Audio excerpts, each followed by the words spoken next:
하나님 아버지 감사합니다. 오늘도 우리가 독서회로 모입니다. 사람들이 많이 참석하지 못했지만 이런 모임을 통해서 우리 독서 인구가 확산되어 가며 우리가 좀 더 우리에게 필요한 책들을 깊이 있게 독서할 수 있게 하시고 서로 나눔을 통해서 또 우리의 몸이 풍성한 모임이 될 수 있도록 도와주시옵소서. 오늘도 배상수 목사님 인면의 그리스 로마 신화에 대해서 또 요약 정리한 것을 우리가 같이 또 보고 들으며 대화 나눌 때 주께서 함께하여 주시옵소서. 감사하며 예수님 이름으로 기도드립니다. 아멘. 예. 오늘은 이제 그 전서부터 이제 권민영 목사님 계속 그리스 역사, 그리스 신화 이렇게 해오셨는데 그 내용 정리하고 또 이제 성경하고 이렇게 좀 비교를 해봤습니다. 그래 먼저는 그리스 로마 신화 간단하게 정리부터 하겠습니다. 그리스 로마 신화의 원체는 헤시오도스 그 뭐 신통이라고 하죠. 신통기. 그 다음에 그 호메로스의 일리아드, 오디세이 이런 것들이 이렇게 원천으로 얘기합니다. 나중에 보면 그 원전 7권 소개하지만은 이 두 사람의 어떤 시들을 원천으로 많이 소개를 합니다. 그래, 그리스 로마 신화는 이제 처음에 이제 최초의 신들이 이렇게 등장하고요. 그 여러 뭐 하늘, 땅, 뭐 바다, 지하 이런 신들이 있고 또 여기 최초의 신들에 보면은 특이하게 에로스가 등장하죠. 그 이후에도 계속적으로 쭉 등장하는데 처음부터 이 에로스가 등장하는 것을 볼 수가 있습니다. 그리고 이제 크게 기억할 것은 이제 뭐 우라노스, 또 크로노스, 제우스 이런 순서대로 간다는 거죠. 맨 처음에 이제 가이아하고 우라노스하고 이렇게 뭐 부부처럼 이렇게 등장하죠. 등장해서 티탄 신조 이렇게 만들게 되고 가이아는 이제 원시사에서 모신 역할, 목의 사회를 상징하고 우라노스는 부신, 북의 사회 등장을 상징을 합니다. 그래서 가이아는 이제 처음에 쭉 나오지만은 시간이 지나면서 우라노스, 크로노스, 제우스 이렇게 해서 북의 쪽으로 넘어가는 듯한 그런 인상을 보여줍니다. 티탄 신족의 육남 육녀 이렇게 두고 키클로페스, 베른박의 거신들 삼형제, 헤카톤 케이르, 백손 거신들 이런 거신들은 지하에 가둡니다. 그래 나중에 제우스하고 싸울 때 이게 등장하기도 하는 그런 신들이죠. 그리고서 이제 우라노스가 맨 처음에 등장하고 그 다음에 우라노스를 크로노스가 제거하고서 그 다음 이제 왕으로 어떤 신들의 왕으로 크로노스가 등장을 하죠. 나스로다가 그 아버지 우라노스를 거세를 했는데 거세한 곳에서 여러 가지 그 신들이 태어나죠. 복수의 여신들, 거신족들, 물풀의 나무 요정들, 아프로디테도 이때 태어났다고 이야기하고요. 여기도 이제 가이아가 계속해서 등장을 합니다. 그 다음에 이제 제우스가 등장하죠. 크로노스가 이제 레아하고 이렇게 해서 헤스티아, 데메테르, 헤라, 하데스, 포세이돈, 제우스가 등장하는데 앞에 그 형들 뭐 누나들은 다 크로노스가 삼키는데 마지막 제우스 때는 아내가 제우스 대신에 돌을 줍니다. 그래 돌을 이렇게 삼켰는데 제우스는 이제 숨어 있는 거죠. 그런 다음에 이제 약을 먹여서 다 토해내게 하는 그래 형들은 그 제우스의 형이나 누나들이 다 토해 나와서 제우스와 같이 이렇게 어떤 그런 통치들을 해나가죠. 신의 역사를 보면은 카오스에서 가이아 땅이 어떤 약간 모신으로 등장하고 거기에 에로스의 작용으로 우주 만물이 생기게 됩니다. 그리고 그 다음에 이제 뭐 우라노스, 크로노스, 제우스 이런 식으로 되죠. 가이아에 이어서 권력자가 된 우라노스와 크로노스는 자신의 권력을 지키기 위해서 자식들을 통제했다. 나중에 보면 알지만 제우스는 권력을 나누잖아요. 근데 우라노스와 크로노스는 전혀 권력을 나누지 않아서 계속해서 자신의 그 자식들한테 제거되는 그런 모습을 보게 되죠. 제우스가 그런 걸 아마 봤겠죠. 그런 걸 알고서 제우스는 자기 형제들이나 이런 뭐 자녀들에게 그 권력들을 나눕니다. 그것이 어떤 그리스의 뭐 어떤 그 권력 분립하는 그리스 나라의 어떤 그런 분립하는 것하고도 약간 연관이 있는 거죠. 그래 이제 첫 번째 이제 큰 전쟁이 있는데 그것을 티타노마키아라고 한다. 그것은 뜻을 보면은 티탄들과의 싸움이다. 그 위에 그 티탄 신들이 있었죠. 저 위에 보면은 가이아, 우라노스 이때 티탄 신족이 있었는데 이 세력들하고 이제 제우스가 싸우는 거죠. 첫 번째. 10년간 했다고 하는데 제우스는 저 번개, 포세이돈은 삼지창, 하데스는 황금투구 이런 것을 얻어서 어, 싸우게 되죠. 그래? 이런 걸 얻어서 싸워서 승리를 하고 자신의 어떤 그 형제들, 자녀들이 올림포스 그 12신으로 그런 신정 체제를 구축을 하죠. 제우스 형제 크로노스와 티탄 신족 간의 전쟁을 티타노마키아, 그 티탄 신족하고 싸움이라 그래서 티타노마키아 그런 이름을 붙입니다. 두 번째가 이제 기간토마키아인데 이건 기간테스 거인들하고 싸움이라고 해서 기간토마키아 그런 의미를 가지고 있습니다. 그래 여기 보면 계속해서 이제 뭐 우라노스 뭐 그런 그 우라노스, 크로노스, 제우스 이런 식으로 신부 사례가 계속해서 이루어지죠. 그래 이것은 이제 파트로크토니아라고 하는데 이것은 이제 기성 시대의 틀을 깨고서 너희들은 새로운 시대를 열어라 그런 의미를 가지고 있습니다. 그러니까 기성 세대 순종하고 그냥 이렇게 하는 것이 아니라 그것을 넘어서는 뭐 우리말로 하면 뭐 약간 뭐 청출어람 그런 의미가 될 수 있겠죠. 기성 세대를 넘어서야지 새로운 시대가 살아가고 그렇지 말 잘 듣고 순종하고 그게 전부는 아닌 것 같습니다.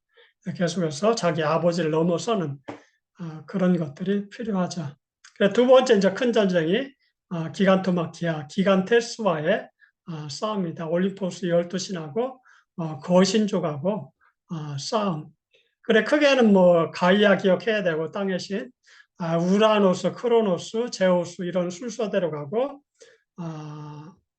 티타노마키아, 기간토마키아 이런 큰 싸움들이 첫 번째, 두 번째 그 신들의 싸움이 있고서 그 12신 체제가 딱 등장을 하죠. 그런 다음에는 그 이후부터는 각 개별적인 그 이야기들이 쭉 그리스 로마 신화에 등장하게 됩니다.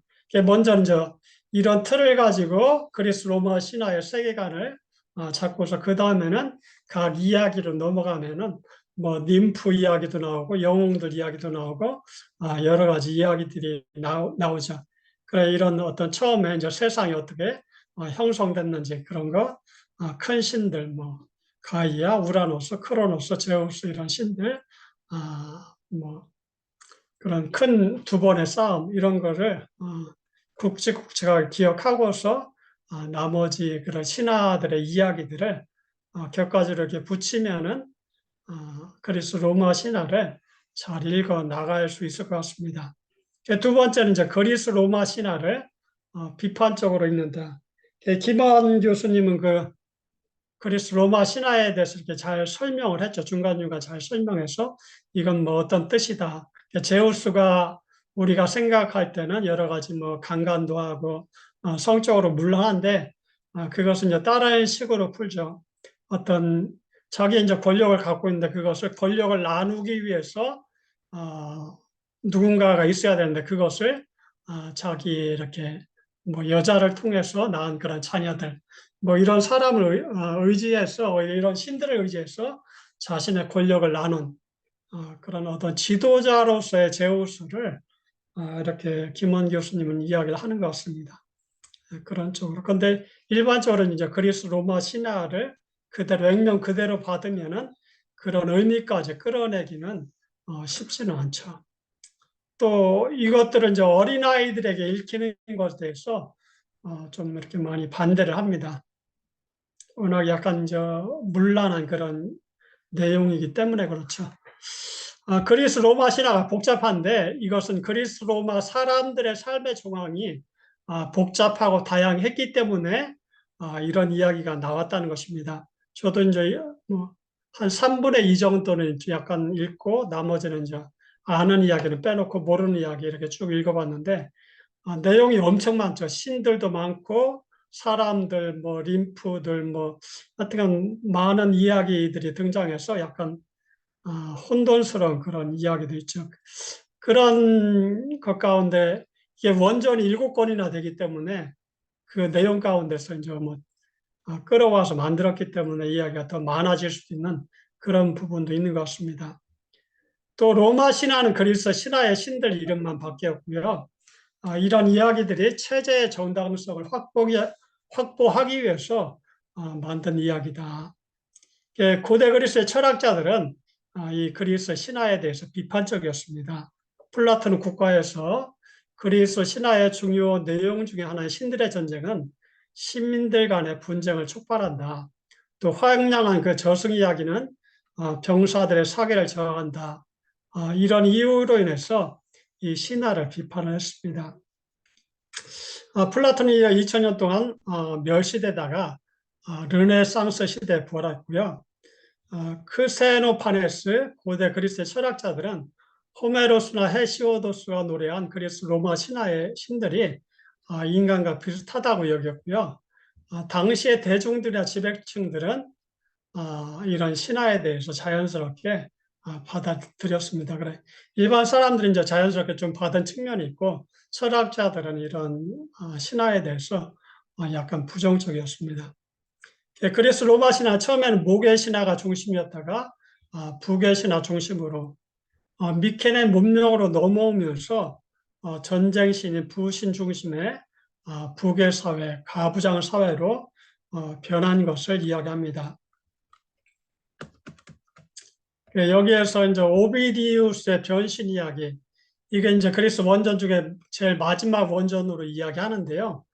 오늘날 우리가 있는 그리스 로마 신화의 가장 중요한 토대입니다. 미국의 그 불핀치, 또 우리나라의 이윤기에서 한국판으로 각색된 그리스 로마 신화 책들은 여기에서 대부분 그 오비디우스의 변신 이야기에서 비롯됐습니다. 이 변신 이야기가 다양한 많은 이야기를 담고 있다고 하더라고요. 그러니까 그리스 로마 신화를 또 다르게 알기 위해서 이런 뭐 변신 이야기나 신통기나 또 뭐 일리아드, 오디세이 이런 걸 읽으면은 그리스 로마 신화가 거기에서 어떤 부분을 가져왔다 그런 것을 인지를 할 수 있을 것 같습니다. 우리는 그냥 오늘날 단권으로 된 걸 보는데 그 이제 원전들이 있었다는 거죠. 그리스 로마 신화는 8세기경부터 기원 후 7세기경까지 1400년 이상 변해왔다. 그런 1400년 동안에 뭐 들어간 내용, 빠진 내용, 또 이름도 뭐 이 사람은 이렇게 얘기했다, 저 사람은 저렇게 얘기했다.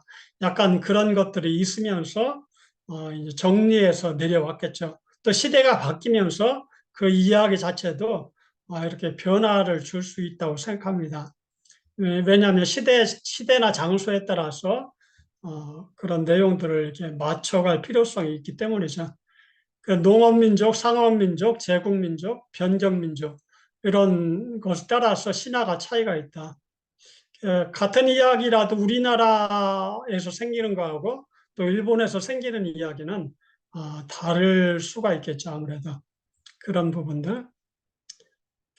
전지전능한 독재자 제우스를 중심으로 한 그리스 로마 신화가 1970년대 유신 독재 시대에 소개되기 시작했다. 우리나라에 그리스 로마 신화가 언제 들어와서 약간 열기를 가졌는지 그런 시대 정신하고도 이게 맞물려 있다는 것을 이야기합니다. 이런 얘기는 박홍규 교수님이 다 한 얘기거든요. 예, 이분이 박홍규 교수가 그런 쪽으로 이렇게 책들을 많이 썼더라고요. 보면은 일반적이지 않고 약간 이제 다른 각도에서 볼 수 있는 내용들을 이분이 많이 썼더라고요. 보니까. 그리스 로마 신화의 이야기가 쉽게 이야기하면 뭐 음란, 강간, 전제주의, 전체주의, 제국주의, 팽창주의, 침략주의, 귀족주의, 영웅주의, 군사주의, 물질주의, 권위주의, 뭐 이런 여하튼 좋지 않은 모든 것들이 다 들어가 있다고 봐도 과언이 아닌 거죠. 신화의 원형에 가까운 것은 그런 측면이 있기 때문에 어른들은 좀 이렇게 구별이 되겠지만 어린아이들에게 그대로 보여주기는 좀 문제가 있는 그런 책이다라는 것입니다. 신화의 원형에 가까운 것은 헤시오도스의 신통기고 우리나라에 소개된 그리스 로마 신화는 주로 변신 이야기에 따른다. 저도 이윤기 씨가 그리스 로마 신화 갖고 있는데 이런 순서나 그런 것 때문에 단권으로 된 걸 갖고 있는데 순서나 그런 게 제가 예전에 불빛이 책 보던 거하고는 틀린 것 같아서 안 보게 되더라고요. 처음에 한 뭐 절반 정도로 본 것 같은데 그래 이제 나중에 김헌의 그리스 로마 신화 보니까 이분을 이렇게 잘 썼더라고요. 그래 이렇게 학자가 쓴 게 김헌의 그리스 로마 신화하고 또 강대진의 그리스 로마 신화가 있습니다. 알기로는 이 두 분 정도의 학자들이 그리스 로마를 쓴 거고 나머지는 대부분 그냥 약간 교양 독서로 그렇게 나온 책들이라고 보면 되겠습니다. 그래 이제 박홍규 교수 같은 이렇게 이윤계 변신 이야기 이런 것들에 대해서도 약간 이제 비판적으로 언급을 했습니다. 그리스 로마 신화를 소재로 한 그 영화들 알렉산더 트로이, 300 헤라클레스 이런 내용들 있죠. 그래 뭐300 영화도 보면은 스파르타나 아주 좋게 묘사하고 어딥니까 반대 나라에 대해서는 약간 이렇게 우스꽝스럽게 그렇게 묘사한 페르시아에 대해서 우스꽝스럽게 묘사한 그런 장면들을 볼 수가 있죠. 그러니까 그런 것들 다 그런 정신하에서 만들어졌다. 서양의 가치는 우월하고 비서양은 열등하다. 그런 인상들을 이렇게 풍겨내는 걸 볼 수 있죠. 요즘에는 영화들도 약간 이제 많이 변해서 뭐 흑인이 주인공으로 나오기도 하고 여러 가지 여성이 주인공으로 나오기도 하고 시대가 이렇게 변하기 때문에 그런 것들도 영화도 보면은 이렇게 변화가 있는 것을 볼 수 있습니다. 또 이런 뭐 신화뿐만 아니고 다른 것에서도 유럽 중심의 세계관을 볼 수 있죠. 예를 들어서 뭐 세계 문학 이렇게 얘기하면 뭐 호메로스의 일리아스, 오디세이 여기서부터 이렇게 시작하는 경우가 많잖아요.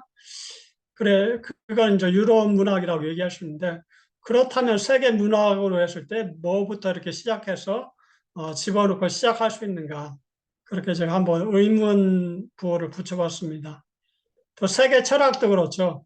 뭐 소크라테스 이전에 철학들이 있고 또 뭐 플라톤, 아리스토텔레스 이런 철학들이 있는데 이것도 약간 유럽 철학이잖아요. 이 철학에 대해서도 세계 철학이라고 얘기했을 때는 다른 사람들 이름 또 어느 철학들을 집어넣을 수 있는가 그런 것들을 생각을 해볼 수 있죠.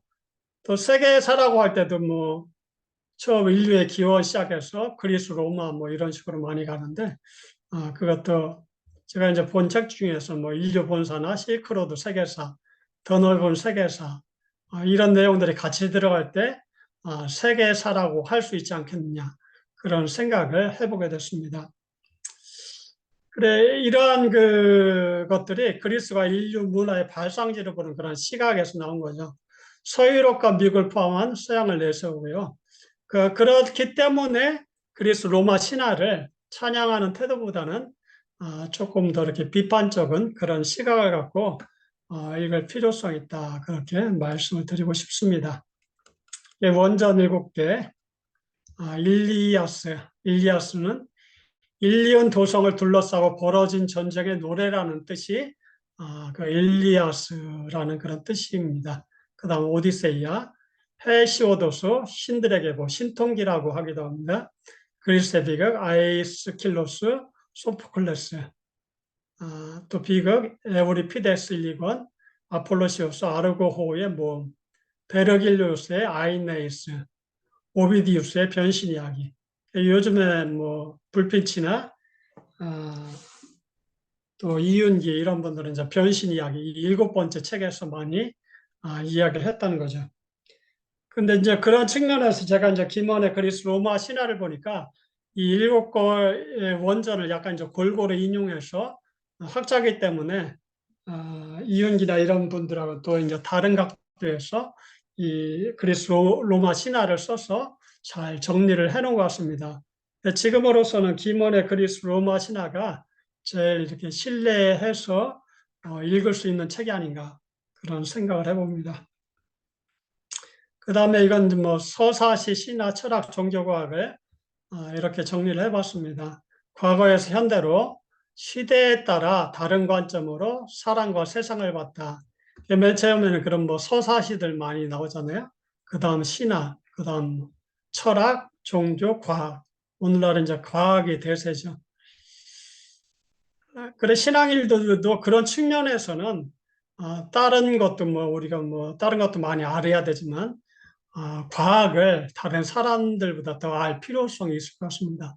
이 시대에 이제 대세가 과학이기 때문에 우리가 이제 뭐 예수님 믿고 종교 생활 하지만은 이 시대의 사람들을 뭐 리드한다고 할까 그런 측면에서는 그들과 이렇게 상호 교류하고 이야기하고 하기 위해서는 이 과학을 통해서 나온 그런 이론들을 잘 알 필요성이 있는 거죠. 이것도 이제 뭐 계속해서 이제 변화하기 때문에 그렇지만은 이전에 나와서 정리된 그런 이론들에 대해서 잘 알고 이야기할 때 현 시대의 어떤 교양인으로 서로 대화를 할 수 있지. 그런 거 아니고 이제 다른 뭐 6천 년 얘기하고 그러면은 벌써 그냥 뒤로 이렇게 뒤로 그냥 제끼고 이야기할 수밖에 없는 그런 시대를 우리가 사는 거죠. 순서도 그런 측면에서 과학이 현대에 제일 가깝기 때문에 제일 오른쪽에 지금 위치를 시켰습니다. 종교 같은 경우는 그 이전부터 있었고 현대까지 영향을 미치고 철학도 그렇고 신화나 그런 것도 서사시 이런 것도 예전 시대부터 있어서 오늘날까지도 영향을 미치지만 가장 크게 영향을 오늘날에 미치는 것은 과학이다. 그렇게 말씀을 드릴 수 있습니다. 그 다음에 이 그림이 저도 이제 오늘 보면서 이제 약간 인상적이어서 가져왔습니다. 혹시 이 그림 아시나요?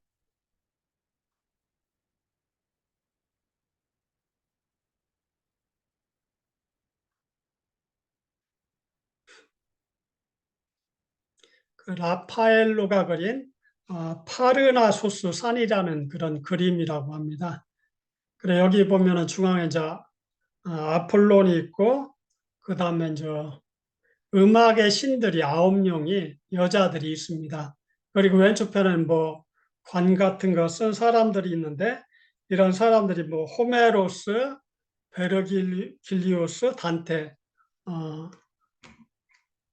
이쪽에 있는 사람들이 호메로스, 베르길리우스, 단테 이런 사람들이 이쪽에 있고요.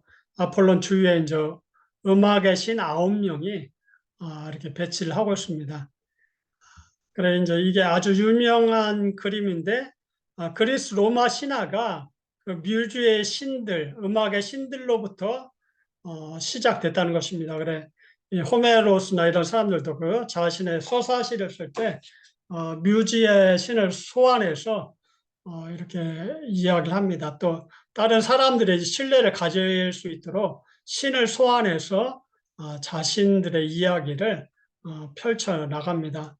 예, 그런 측면에서 이 그림이 아주 이렇게 유명한 그런 그림이라고 볼 수 있습니다. 바티칸에 있는 교황의 궁전에는 라파엘로의 유명한 그림이 있다. 파르나소스산인데 아폴론과 9명의 무사 여신, 뮤즈의 여신, 무사하면 그냥 싸우는 사람 같은데 그게 아니고 뮤즈의 여신을 무사 여신이라고 이야기합니다. 그리고 이제 서양 문학계의 시인들, 그리스 로마 신화에서 또 서양 문명 전체에서 음악의 여신들의 역할이 무엇인지 이 그림이 잘 보여주고 있습니다. 뭐 아폴론, 칼리오페. 저희 근처에도 그 카페가 하나 있는데 이름이 칼리오페더라고요. 그래. 이게 아마 그리스 로마 신화에 나온 거다 생각하고서 검색하니까 그 뮤즈의 신이더라고요. 음악의 신 중에 제일 첫 번째로 꼽는 신이 칼리오페거든요. 이걸 카페 이름으로 이렇게 붙여갖고 빵하고 커피를 팔더라고요. 우리 그 일상의 그 그리스 로마 신화가 깊게 들어와 있는 것을 볼 수 있죠. 나이키 같은 것도 뭐 니키 신, 뭐 그런 것은 뭐 나이키로 그렇게 하기도 하고, 뭐 유럽도 그런 이름이죠. 그런 부분들. 무사와 시인들 그리고 그들이 구사한 기술 그것은 이제 무식해라고 얘기하는데 그것이 그리스 로마 신화를 낳았다고 이야기합니다. 시인들이 그 무사의 여신들을 의지해서 시를 읊었기 때문에 그렇게 이야기를 하는 거죠. 그리고 이제 마지막으로 메소포타미아 신화하고 이렇게 비교를 해봤습니다. 그리스 로마 신화를 보면서 이제 생각난 것이 이제 메소포타미아 신화거든요. 생각이 나고 그것이 그리스 로마 신화하고도 유사하다. 성경 창세기하고 메소포타미아 신화, 그리스 로마 신화 서로 이렇게 약간 이제 다른 차원의 이야기들을 하고 있다는 것을 발견을 하게 됐습니다. 창세기는 제국의 창조 신화가 존재하기는 폭력성을 배제했고요. 제국의 신화는 그 폭력과 갈등에 대한 이야기가 많죠. 그리스 로마 신화도 그렇고 메소포타미아 신화들도 그렇습니다. 근데 창세기는 하나님의 좋음, 원복을 이야기합니다. 창세기에 보면 만들어 놓고 하나님께서 좋았다, 좋았더라 뭐 그런 말씀 많이 하시잖아요. 원죄 이전에 원복이 있었다. 우리 보는 것하고도 연결이 되는데요. 그런 것들. 그것이 이제 창세기하고 제국의 그 신화들하고 차이점이라고 말씀을 드릴 수 있습니다.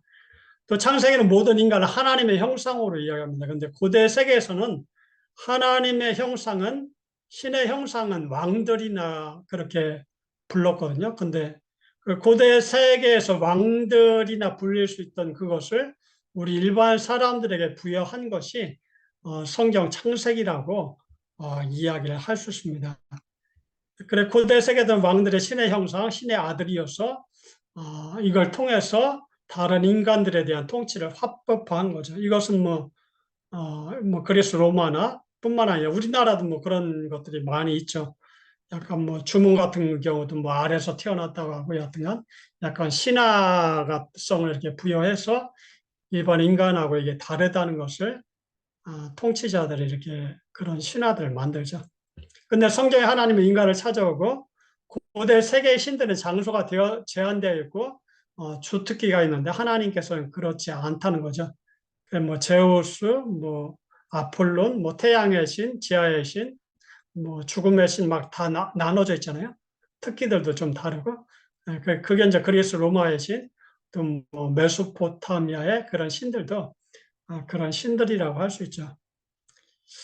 그래서 수메르 신화 그 순서로 이제 수메르 신화, 에누마 엘리시, 그 다음에 창세기 그런 순서로 가거든요. 이제 그러니까 이제 어떤 사람들은 창세기가 그 앞에 걸 이제 표절하지 않았냐 그런 얘기도 하는데 그런 게 아니고 그런 신화하고 창세기가 가르치는 그 방향이 다르다는 거죠. 이야기하는 그 주제가 다르기 때문에 뭐 앞에 오건 뒤에 오건 그건 큰 상관이 없다는 그런 얘기가 될 수 있습니다. 창세기는 당대 널리 알려진 고대 근동의 이야기들을 새롭게 구성하고 대안적인 신학과 윤리를 제시를 합니다. 아트라시스나 에누아일루시, 길가메시, 서사시는 이것들이 창세기보다 앞에 있었다 할지라도 하는 이야기나 주제들이 전혀 다릅니다. 그래 보면 하나님과 고대 근동의 신도를 비교하면은 하나님은 이제 한 분으로 이야기하고 고대 근동의 신도는 다신론으로 그리스 로마 신화도 다신론이죠. 물론 성경에도 그 다신론을 전제를 합니다. 하기는 많은 이제 잡신들이 등장하죠. 나 외에 뭐 다른 신을 두지 말라 그런 것도 다신론을 전제한 그런 말씀이라고 할 수가 있겠죠. 근데 하나님은 인간에게 음식을 제공하고 돌보시고요. 인간 복지에 관심을 가지셨습니다. 근데 이 고대 근동의 신들은 인간들의 음식 부양에 의존했습니다. 우리나라도 보면 귀신에게 제사 지는 게 사람들이 음식 부양하는 그런 측면들이 있잖아요. 그리고 이제 하나님은 전지전능했지만은 이 신들은 능력이 제한됐고 주특기가 따로 있었습니다. 각각의 그 재능들이 따로 있었죠. 그리고 이제 창조는 세상 창조에 초점을 뒀다면은 에누말 엘루시는 인간 창조 그리고 바벨론의 주신인 마르둑의 그 자서전적인 그런 내용을 담고 있습니다. 그리고 지배권을 쟁취하기 위한 신들 사이의 투쟁을 다루고요. 인간 창조는 약간 부수적인 그런 거죠. 근데 창세기는 사람을 위한 보금자리로 준비되고 있는 그런 우주를 그리고 있습니다.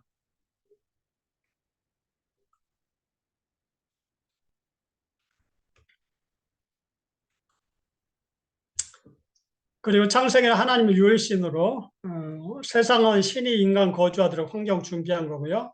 평화로운 세상을 그리고 인간 창조로 시작해서 홍수로 끝납니다. 근데 홍수는 인구 과잉이 아닌 인간의 악으로 홍수가 왔고요.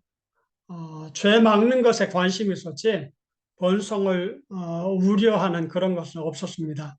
근데 바벨론의 창조 소사지는 이거 창세기하고 다르죠. 그래, 아트라시스는 바벨론의 창조 소사시인데 인간을 창조하고 홍수를 보내죠. 또 하급신들이 자신들의 상급신들을 위해서 음식을 제공하기 위해 수고하는 것으로 시작을 합니다.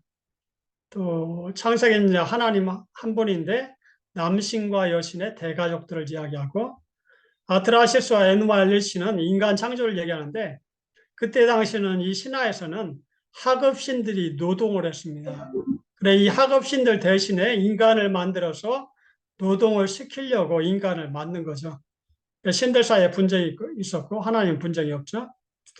세상은 신들이 묵었다 가는 장소고 인간 창조로 시작해서 홍수를 끝나는데 왜 홍수를 내려 보냈냐면 창세기에서는 죄 때문에 그랬는데 여기서는 땅에서 인간이 많아서 시끄러우니까 천상의 신들이 휴식을 할 수가 없는 거예요. 그래서 저 인간들 없애버려야 되겠다. 조용해야지 우리가 좀 쉬지. 그런 생각 때문에 홍수를 보내서 인간들을 쓸어버립니다. 그래 먼저 이제 전염병을 보내서 거기서 실패하니까 그 다음에 홍수를 보내서 인간을 쓸어버립니다. 그렇게 이렇게 창세기하고 메소포타미아 신화들이나 그리스 로마 신화하고 서로 달랐다. 그렇게 말씀을 드릴 수가 있겠습니다. 예, 여기까지 준비한 내용입니다.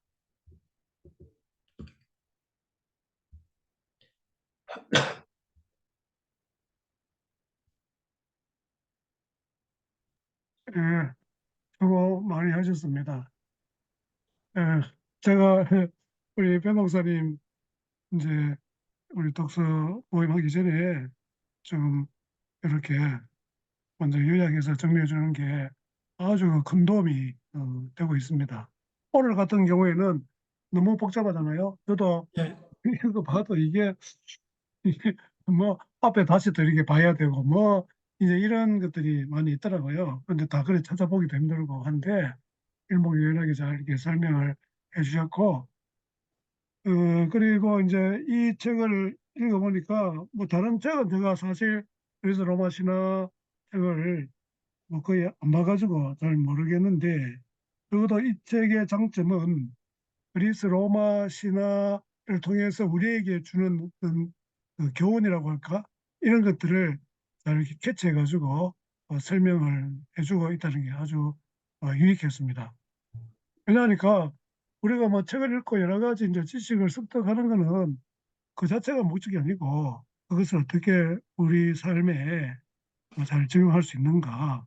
저는 이게 참 중요하다고 보는데 지식이 아무리 많아도 우리 실생활에 그게 적용되지 않으면 큰 의미가 없다고 봅니다.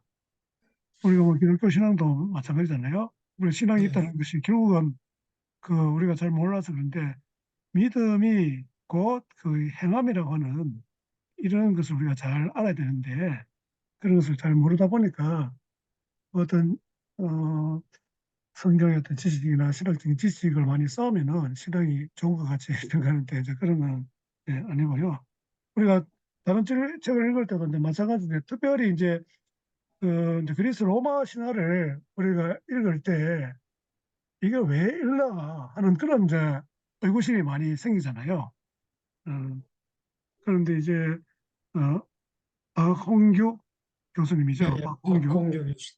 홍교 교사님이 이제 그 비판적으로 이야기를 하시고 그 박 교수님이 책을 엄청 많이 쓰시는 분인데 어떻게 그렇게 책을 많이 쓰시는지 뭐 저도 도저히 이해가 안 되는 정도인데 온갖 분야에 다 손을 대시고 그마 보면은 그 모든 책들도 상당히 비판적으로 예, 이렇게 이제 예, 쓰고 있는 것을 제가 보게 됩니다. 제가 뭐 많이 그박 교수님 책을 많이 읽은 건 아닌데 그래서 여기에 대해서도 뭐 제우스는 죽었다 하는 이제 그 책을 통해 가지고 이제 그걸 비판적으로 쓰셨다고 이제 그렇게 이제 이야기를 들었는데 아직 뭐 읽어보지는 않았고요. 근데 이제 저는 이제 이 그리스 로마 신화를 읽으면서 이게 여기 이제 김원 교수도 이제 그런 이야기를 했지만 우리의 인간의 어떤 삶에 나타나는 여러 가지 삶의 정황이라든지 거기에서 나타나는 인간들의 어떤 그런 모습 이런 것을 이제 신에게 투영해 가지고 그것을 하나의 이야기로 만든 이런 식으로 이야기를 많이 하고 있더라고요.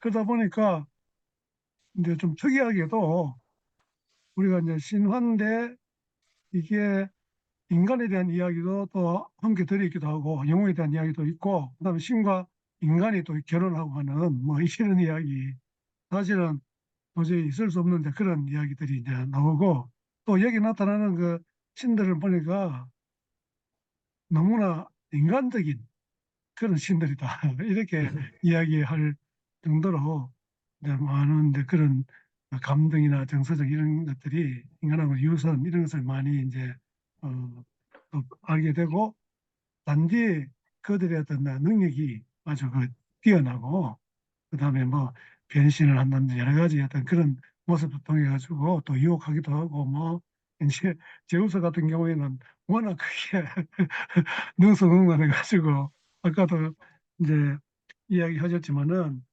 이제 권력을 이제 분산시키기 위한 어떤 그런 것으로도 그건 뭐 좋게 해석해서 뭐 그런 것 같은데 뭐 그런 것이 없다고는 할 수 없겠지만 그 이제 부정적으로 보면 인간의 어떤 그 정욕이라든지 뭐 이런 것을 또 이렇게 표현하는 그런 한 가지 뭐 방법이 될 수도 있고 하여튼 제가 뭐 꼼꼼하게 다 읽어보진 않았지만은 구석에 이제 그런 것들 잘 이렇게 설명하면서 우리에게 주는 그 교훈 이런 것들을 좀 찾으면 좋겠다 이렇게 이제 생각을 했고요. 그 다음에 의외로 우리가 나름대로 쫓아 들은 그 이야기들이 여기 이제 그리스 로마 신화에 많이 이제 나타나고 있다.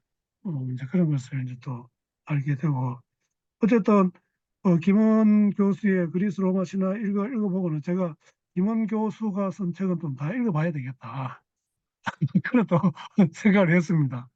그래가지고 뭐 거기 이제 그리스라든지 뭐 이런 데 대한 유행한 뭐 그걸 이제 신화를 이야기하기 위해서 이제 그런 책도 이게 저술한 것 같고 또 이게 강대진 아까 이야기하신 예, 그 예, 교수입니까? 강대진. 강대진 교수죠. 예, 예, 그분도 보면은 이제 그런 식으로 책을 또 이렇게 쓰고 이제 했더라고요. 예, 예, 네, 그게 이제 결국은 이제 그런 데 가서 우리가 이제 끝으로 수박 그달기식으로 이렇게 보면은 사실 이제 큰 의미가 없잖아요.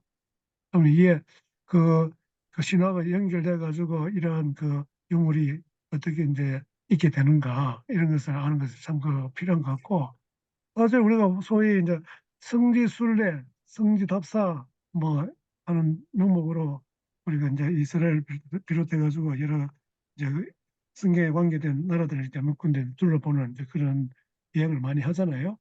그것도 저는 마찬가지로 봅니다.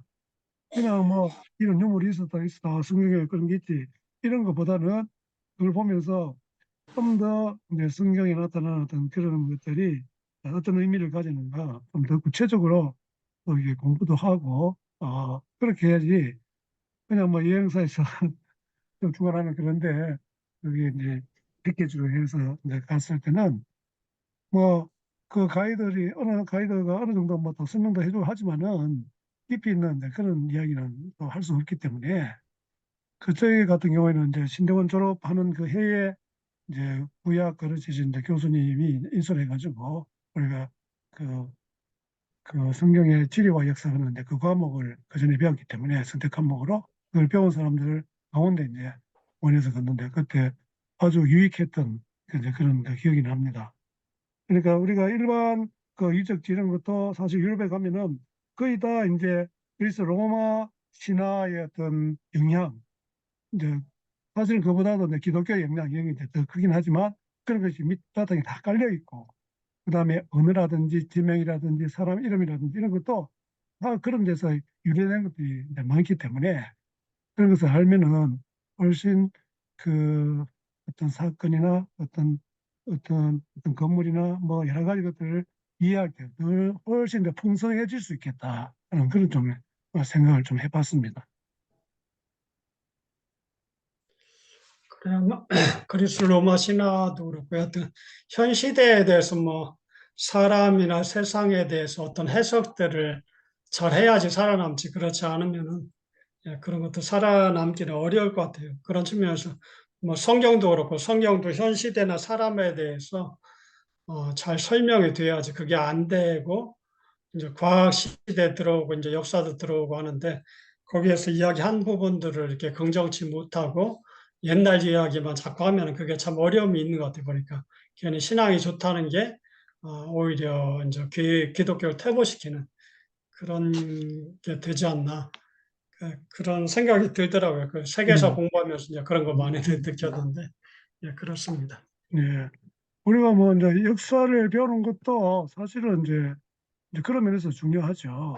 그러니까 이제 역사를 통해서 우리가 얻을 수 있는 교훈이 뭔가 또 그런 것을 우리에게 어떻게 이제 또 적용할 수 있는가 이런 것들이 참 중요한데 저는 뭐 개인적으로 그 해석학 일단 기본적으로 뭐 성경 해석학이고 해석학이 참 그 중요하다 하는 것을 하면 갈수록 이게 많이 이제 깨닫게 됩니다.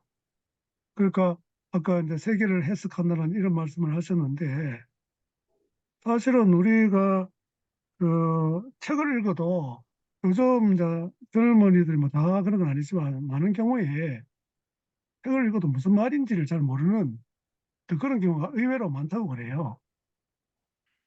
예를 들어 사흘을 갖다가 사일로 알고 있는 그런 경우도 있다고 이야기를 들었으니까 그러니까 이제 사흘을 이제 그 사자를 넉사자로 그렇게 이해해가지고 하는 하나 그런 이야기가 듣고 깜짝 놀랐어요.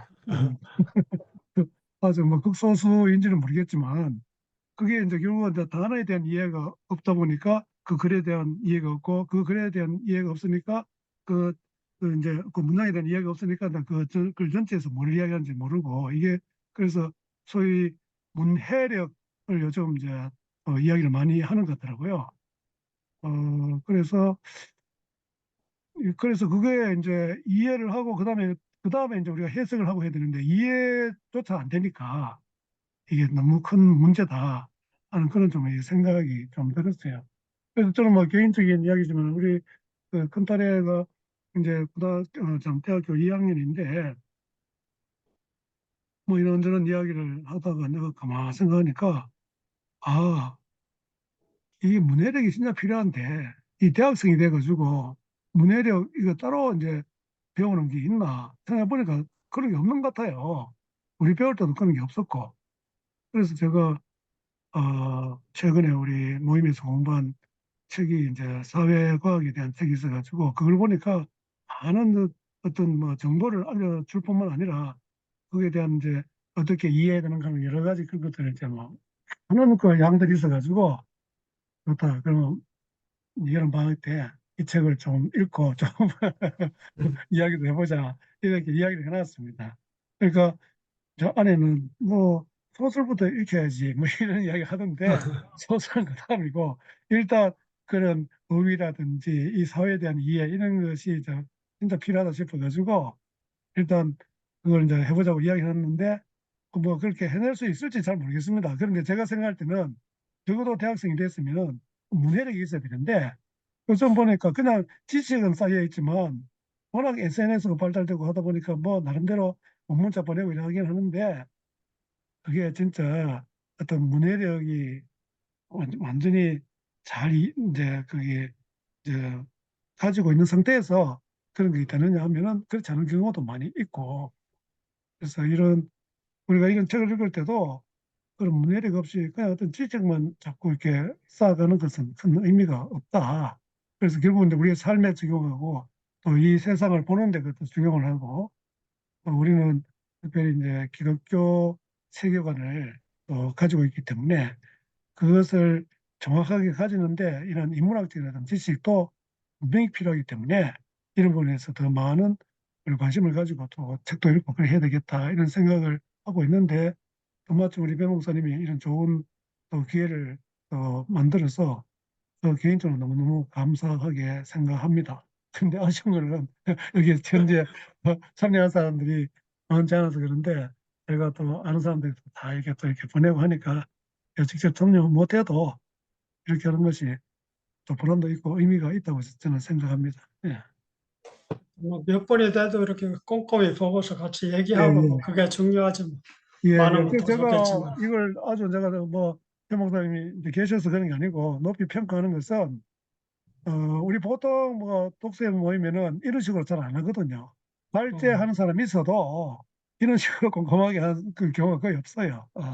그냥 어떻다는 거 대충 이야기하고 우리끼리 이제 아, 나누는 것을 주로 하는데 그러다 보니까 책에 대한 그 깊은 이해도 잘 안 되고 어떻게 보니까 수박 끄달기식으로 되어버리고 또 시간의 어떤 한계도 있긴 있지만 그런데 변 목사님이 이렇게 정리를 해주니까 저도 아까 이제 앞에 그 전체적인 신들의 어떤 계보라든지 이런 거 간단하지만 이렇게 좀 이제 보니까 훨씬 더 정리가 잘 되고 그 지난번에 이제 구민영 목사님이 어 이제 강의한 것은 이제 그게 전체적인 어떤 그 틀을 이해하는데 좀 아주 좋다 이렇게 이제 이야기할 수 있다면 김원 교수의 이야기는 아주 세세한 그런 이야기들이 쭉 나오고 어떤 교훈적인 이제 이런 것도 이야기를 하니까 그런 거하고 이런 거하고 같이 합쳐가지고 이제 좀 더 입체적으로 이제 그리스 로마 신화를 좀 이해하면 참 좋겠다 이런 좀 생각이 들었습니다.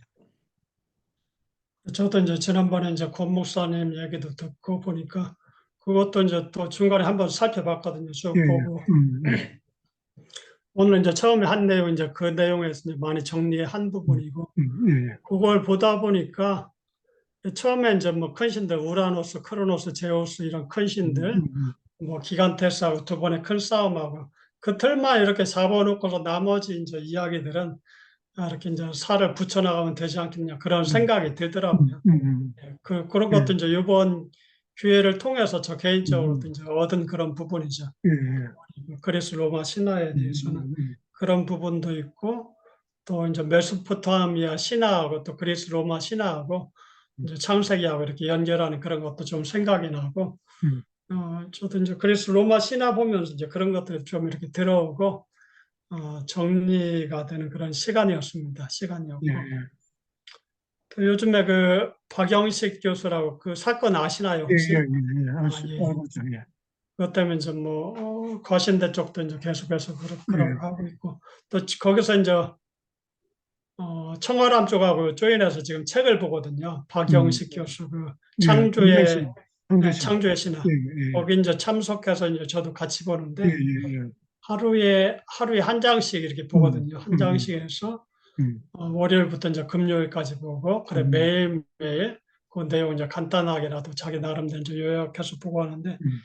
오늘 내용이 이렇게 이제 창조 쪽하고 이제 과학하고 신학이 이제 연결돼서 이렇게 이야기하는 부분인데 많이 도움이 되더라고요. 그래 네, 정리해서 이제 톡에도 이렇게 예, 올렸는데 예, 우리 개신교 쪽도 그 창조에 대해서 이제 그렇게 얘기하는데 여기서는 이분이 루터교 쪽 얘기를 들고 와서 그 창조 쪽을 이렇게 풀어나가는데 전혀 이제 다른 계속적 창조라는 그냥 예, 예, 계속적 창조, 이제 또 매개적 창조, 예, 예, 사람을 통해서 한다 예, 그런 예, 부분들 이야기하고 하는 그런 것도 보면서 전혀 저도 이제 몰랐던 내용이거든요. 예, 과학적으로 이제 조금씩 접했는데 신학적으로는 이분 같은 이제 그 그리스도 신대 조직신학 교수니까 신학으로 해서 이제 창조를 접근해가고 또 이제 창세기까지 이렇게 접근하면서 신학자로서 그 이제 루터교 17세기 루터교 정통 루터교 그 신학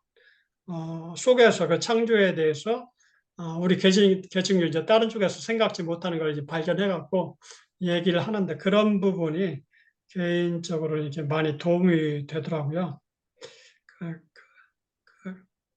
그래서 이제 저도 이제 신학한 사람으로서 이제 과학적보다는 이제 신학이 가까우니까 이분의 그 뭐 17세기 개신교 루터파 정통주의 신학 그걸 끌고 들어와서 이제 창조하고 신학적으로 이제 이렇게 정리하고 또 그런 뭐 진화나 창조 그쪽도 이렇게 끌고 들어와서 그 진화도 하나님께서 그 뭐 창조와 뭐그 섭리 뭐 이런 쪽 연결해 갖고 그것도 약간 이제 풀어나가는 그런 측면인데 새롭게 어떤 발견한 그런 측면들이 있는 것 같아요. 예, 예. 그분 얘기를 통해서. 저도 그 옛날에 그 서로 뭐 조금 보고 뭐 다보지는 알았던 기억이 나는데 어쨌든 그분이 뭐 신정론에 대한 책도 쓰시고 뭐 이제 예, 예, 나름대로 신정론도 있고. 나름대로 좀 그 건전한 그런 입장에서 신앙적인 또 양심을 가지시고 이제 책을 이제 쓰신 것 같아요. 그런데 이야기 나와서 그런데 사실 그 창조과학회가 있어가지고 그것을 이제 계속해서 그걸 평소에 나오는 그 내용을 전문자적으로 이제 이해하고 그게 사실은 뭐 미국의 또 창조과학회에서 이제 우리나라에 이제 들어오게 됐는데 미국 창조과학회 같은 경우에는 뭐 제가 알기로는 거의 활동이 없고 거기에 이제 어, 어떤 그 연구 결과 낸 것도 사실 거의 없고 우리나라도 뭐 마찬가지로 생각합니다. 그래서 사실은 그 창조과학에서 이야기하는 그 창조과학은 이제 그 과학이 아닌 거죠. 이름은 이제 창조과학이라고 붙였는데 그래서 박영식 교수가 쓴 책은 창조의 신학이잖아요. 그러니까 예, 우리가 진화론을 우리가 받아들인다 해가지고 창조를 못 믿는 게 아니죠. 그 계속적인 어떤 그 창조 이건 아마 고대 교부들도 아마 이야기한 걸로 제가 알고 있는데 어, 그것도 제가 뭐 정확한 건 잘 모르겠고 뭐 저는 뭐 그 정도는 이제 이해를 하고 있는데 근데 이상하게 뭐 신앙이라는 이름으로 자꾸 어떤 그 진화론이 무신론적인 어떤 그런 것으로 자꾸 이제 몰아붙이니까 좀 심각하다. 그래서 학생들이 예를 들어서 학교에서는 진화론을 배우는데 교회 오니까 창조론을 해가지고 이야기하니까 이게 어떻게 된 거냐. 뭐 아주 쉽게는 이제 그런 현실적인 이제 문제부터 해가지고 깊이 들어가다 보면은 이게 좀 아닌 그런 것을 가지고 억지로 과학적인 어떤 그런 설명을 하려고 하니까 자기 모순에 빠지기도 하고 좀 그런 게 많이 있는 것 같아요. 그거는 우리 다음에 또 서로 한번 그 기회가 되면은 그런 좋은 책을 가지고 공부하고 또 이렇게 같이 쉐어하면 좀 좋을 것 같습니다. 거기에 박영식 교수가 소속된 데가 성결교단 아닙니까? 예, 예, 성결교단으로 알고 예, 있어요. 맞죠. 예, 예. 예, 그런데 제가 볼 때 그 각 교단에 이제 신학 대학 혹은 대학원이 다 소속돼 있다 보니까 그 교단의 어떤 그런 것을 이렇게 무시할 수는 없는데 그렇다고 해가지고 자기들이 교단에 가지고 있는 그 신학이나 교리가 이 절대적인 것이라 자꾸 이야기하니까 이제 그게 문제가 생기는 거죠. 근데 그게 교단 신학도 아닌가 봐요. 얘기하는 게 교단 신학이 아니고 2020년에 그 창조과 쪽으로 이제 강의를 계속 하나 하고 교수 초빙하고 그런 거에 대해서 이제 박영식 교수가 그냥 비판하니까 학교로서 이제 그게 약간 뭐 수입이 되고 뭐 아마 잘은 몰라도 교회하고도 연결이 되는 것 같아요. 그런 식으로 하니까 그걸 비판하니까 그것 때문에 학교 총장도 박영식 창조 그 부분에 대해서 박영식 교수하고 의견이 비슷한 것 같아요. 그 외국에서 유학을 했기 때문에 그런 글도 쓰고 했는데 2020년도 이제 창조가 그 강의 개설하는 걸 이제 비판하니까 그것 때문에 이제 미운털이 바뀌어갖고 지금까지 와갖고 이제 저기 하는 것 같아요. 교단 신학도 선배 교수들도 그렇고 그게 이제 박영식 교수 하는 그런 얘기들이 하는 신학인데 2020년에 그 창조가 과목 개설 비판 때문에 지금 이제 이 지경이 된 것 같아요, 보니까. 그러니까 그런 그 과목을 개설하는 자체가 좀 문제가 사실은. 예, 예. 그게 학교 총장 이제 허가해서 이렇게 그거는 했는데, 그건 이제. 제가 볼 때는 과학도 아니고 신학도 예. 아니고 아무것도 아닌 거예요.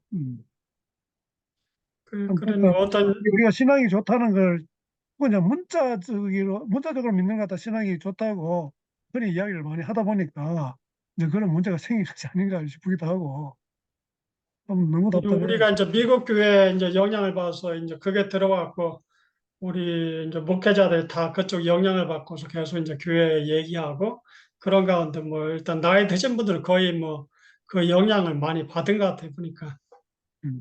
그 세대주의 신학 그런 예, 부분. 예, 예, 예, 예, 예. 그렇죠. 그 영향이 크니까.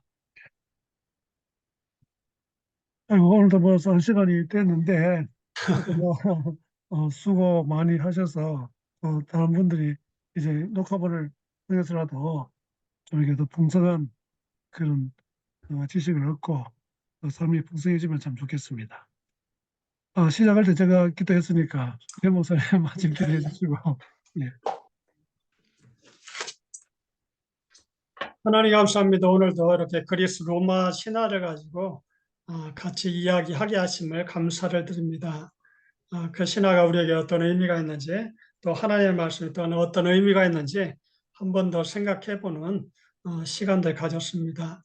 우리가 이렇게 보는 책들을 통해서 우리의 일상이나 또 여러 가지 생각들이 잘 정리될 수 있는 은혜를 주시고 이런 일들 감당할 수 있는 그런 건강도 허락해 주시기 원합니다. 감사하며 예수님의 이름으로 기도합니다. 아멘. 예, 아멘. 감사합니다. 감사합니다. 예, 수고하셨습니다. 네. 예.